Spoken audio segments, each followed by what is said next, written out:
Everyone, स्वागत है आपका अपनी क्लासेस रिलायबल एकेडमी में। My name is Rahul Tiwari और आज का जो हमारा टॉपिक है वो टॉपिक रहेगा हिस्ट्री से।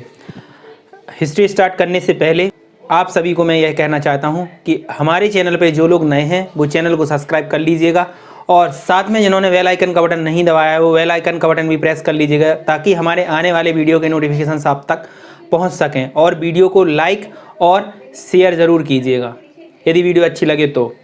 देखिए दोस्तों, हमारा जो टॉपिक है वो पिछले वीडियो में मैंने हिस्ट्री आप लोगों को पढ़ाया था। तो हिस्ट्री में आप लोगों को हमने बीसी और एडी के बारे में बताया था। बीसी मतलब बिफोर ऑफ क्राइस्ट या ईसा पूर्व और एडी मतलब एनो डोमिनी या ईसवी। तो ईसा मसीह के जन्म के बाद जो पूरा सिस्टम चलता है वो चलता है एडी और ईसा मसीह के जन्म के पहले जो चला है वो चला है क्या, बीसी। तो उसी प्रकार से हमने हिस्ट्री को तीन प्रकार से विभाजित किया।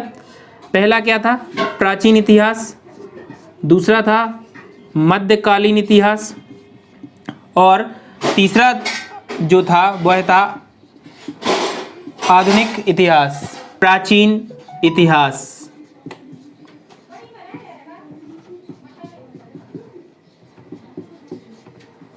प्राचीन इतिहास या एंशिएंट हिस्ट्री।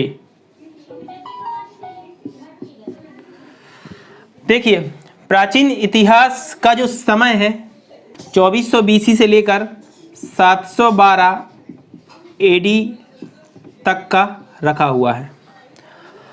अब इस समय अंतराल में बहुत सी घटनाएं हैं जो घट चुकी हैं। वह घटनाएं कौन कौन सी हैं हम उन पर चर्चा करेंगे और हमें प्राचीन इतिहास में कौन कौन सी चीज़ें पढ़नी हैं, कौन कौन से टॉपिक हैं और किस क्रमांक में हमें पढ़ने हैं उस पर हम इस वीडियो में चर्चा आपसे करेंगे। तो इस समय अंतराल में बहुत सी ऐसी घटनाएं घटी हैं जिन पर हम आज चर्चा करेंगे। देखिए, सबसे पहले 2400 ईस्वी से जो हम शुरुआत करें तो सबसे पहले जो हमें पढ़ना पड़ेगा वो पढ़ना पड़ेगा क्या, सिंधु घाटी सभ्यता, जिसे हम हड़प्पा सभ्यता भी कहते हैं। सिंधु घाटी सभ्यता या इंडस वैली सिविलाइजेशन। तो इसकी हम बात करेंगे। इसका जो समय है वह रहेगा 2400 बीसी से 1750 बीसी तक का समय। फिर इसके बाद पढ़ेंगे हम क्या, आर्य सभ्यता और समझेंगे हम कि आर्य सभ्यता में कैसे व्यवस्थाएं थी, कैसे शासन था, क्या चलता था, कौन प्रमुख व्यक्ति थे। ठीक, तो इसका जो समय रहेगा वो रहेगा 1500 से 600 और ये दोनों बीसी में रहेंगे। फिर आर्य सभ्यता के बाद देखिए, आर्य सभ्यता के बाद जो समय आया है वह आया है महाजनपद काल। ठीक, जब भारत पूरा 16 महाजनपदों में विभक्त था। कितनी महाजनपद में, तो 16 महाजनपद में विभक्त था। उसको हम आपको 16 महाजनपद अच्छे से बताएंगे और एग्जाम में उन महाजनपद से कौन से क्वेश्चन निकलते हैं उस पर भी प्रकाश डालेंगे। फिर 16 महाजनपद और इनका जो काल था वह था 6वीं शताब्दी ईसा पूर्व, मतलब कि 6वीं शताब्दी ईसा पूर्व का आप मतलब समझ गए होंगे। शताब्दी मतलब 600 और बीसी, यहीं से ये काल रहा है। इसके बाद वाला काल सिंधु घाटी सभ्यता, आर्य सभ्यता, फिर महाजनपद काल। और महाजनपद काल के साथ साथ हमें पढ़ना पड़ेगा क्या, धर्म। क्योंकि इन महाजनपदों में एक महाजनपद थी, उसका नाम था बज्जी, और बज्जी महाजनपद से महावीर स्वामी गौतम बुद्ध का संबंध है। तो धर्म के अंदर हम पढ़ेंगे सबसे पहले क्या, जैन धर्म, फिर बौद्ध धर्म, वैष्णव धर्म, शैव धर्म,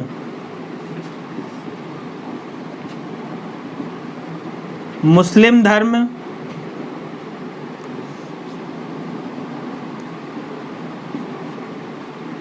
ईसाई धर्म, पारसी धर्म। इतने धर्मों पर हम बात करेंगे, क्योंकि जैन धर्म और बौद्ध धर्म महाजनपद काल से संबंधित हैं। यहाँ के राजा जैन धर्म और बौद्ध धर्म के अनुयायी थे, तो हम इसको अच्छे से समझेंगे। उसके बाद इतना पढ़ने के बाद 16 महाजनपद में से एक ऐसी महाजनपद हुई जिसने अपना उत्कर्ष पूरे भारत में फैलाया, तो उस महाजनपद का नाम रहेगा, इसके आगे चलते हैं हम यहाँ पे, तो उस महाजनपद का नाम रहेगा मगध। क्या रहेगा? मगध। तो मगध राज्य का हम उत्कर्ष देखेंगे, और मगध राज्य के उत्कर्ष के साथ साथ इसके अंदर हम हर्यक वंश,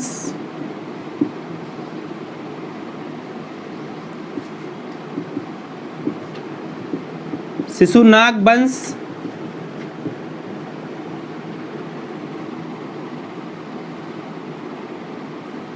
और नंद वंश पर चर्चा करेंगे। ये 3 प्रमुख वंश थे मगध राज्य के उत्कर्ष के समय। हर्यक वंश का राजा बिंबिसार था प्रथम, और नंद वंश का अंतिम सम्राट जो था वह था घनानंद।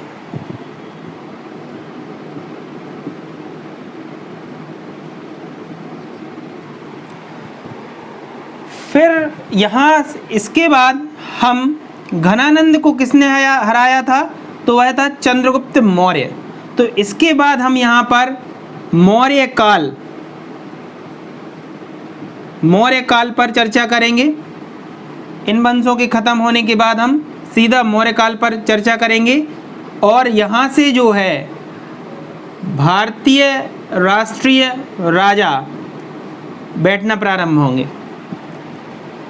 और इनकी मौर्य काल के अंदर चंद्रगुप्त मौर्य को पढ़ेंगे, बिंदुसार और प्रमुख राजा अशोक पर प्रकाश डालेंगे। अशोक बहुत ही इम्पोर्टेंट व्यक्ति है पूरे प्राचीन इतिहास में। अशोक के शिलालेखों पर 1 से 2 क्वेश्चन आराम से निकल जाते हैं। और मौर्य काल के बाद हम बात करेंगे ब्राह्मण साम्राज्य की, और ब्राह्मण साम्राज्य के प्रथम राजा पुष्यमित्र शुंग ने मौर्य काल के अंतिम राजा को खत्म किया और ब्राह्मण साम्राज्य की नींव रखी। इसको शुंग वंश भी कहा जाता है, इसको भी हम याद रखेंगे। इसके बाद भारत में यवन राज्य के हमले हुए, तो भारत में 4 यवन राज्य आए हैं, और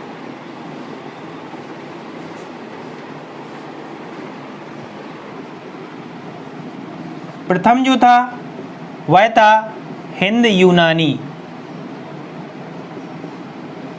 द्वितीय जो था वह था पल्लव, फिर तृतीय जो था वह था शक, जिन्होंने शक संबंध दिया था, और चतुर्थ था कुषाण। तो ब्राह्मण वंश या शुंग वंश के बाद हमें इन पर चर्चा करनी होगी। भारत के 4 यवन राज्य हिंद यूनानी, पल्लव, शक और कुषाण। और इन वंशों के बाद हम सीधा आएंगे गुप्त साम्राज्य पर। गुप्त साम्राज्य के अंदर शासन जो शुरू होगा श्रीगुप्त, श्रीगुप्त के बाद चंद्रगुप्त, चंद्रगुप्त के बाद समुद्रगुप्त, स्कंदगुप्त और चंद्रगुप्त द्वितीय। चंद्रगुप्त द्वितीय का नाम आप सबने बहुत अच्छे से सुना होगा। इन्हें विक्रमादित्य भी कहा जाता है। तो इनके जीवन पर प्रकाश डालेंगे। गुप्त साम्राज्य या गुप्त वंश के पतन होने के बाद भारत में एक वंश था, उसका नाम था पुष्यभूति वंश। और पुष्यभूति वंश में हर्षवर्धन और राजवर्धन नाम के दो व्यक्ति रहते थे और एक उनकी बहन थी। तो इन पर हम चर्चा करेंगे। और पुष्यभूति वंश के बाद हम आगे बढ़ेंगे और हमारे 3 इम्पोर्टेंट टॉपिक रह जाएंगे। और वह टॉपिक हैं, इनको थोड़ा सा देखिएगा आप। दक्षिण भारत के राजवंश,